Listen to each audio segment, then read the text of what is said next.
Take a look at this air quality alert map. You can see a lot of red, that code red in New York State. Once we get closer to home, a lot of mix of the yellow, and then that code orange is sitting right on top of Raleigh. But what exactly is in the haze that we see and we breathe and that prompts all of these code yellows, oranges, and reds? It's a complicated answer, and experts say it has a lot to do with where you live. That's one reason why a national group of moms is calling on the EPA to do better.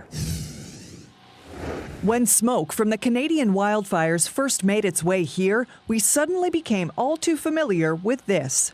So we have code red from the Triangle area northward. A code orange alert. Tomorrow, we're in between the yellow and the orange. All those color codes are part of something called the Air Quality Index, a reflection of how much of those tiny, dirty particles called particulate matter are in the air.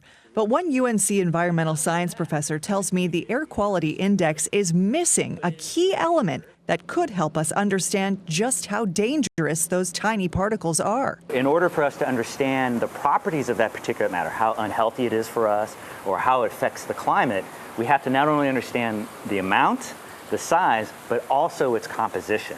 Here's what Dr. Viswete means by composition.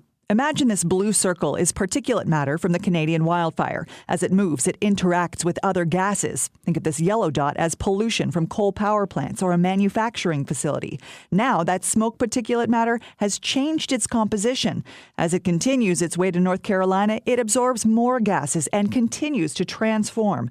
By the time the smoke particulate matter gets to us, it's a different beast and potentially even worse for our health than we already knew. There's evidence that seems to suggest that there's something that changes when you change the composition. And worsens.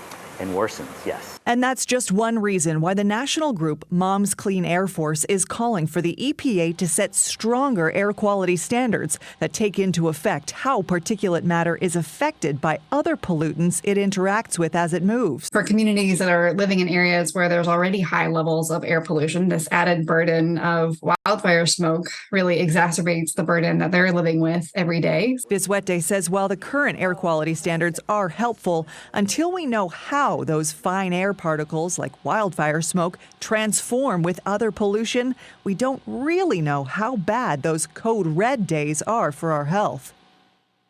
It's important to note that the EPA is currently proposing a few changes to its air quality standards. The proposed changes do not address the issue of how the particles transform. The EPA tells WRAL it's currently reviewing feedback from nearly 700,000 public comments as it prepares a final rule on those updated standards.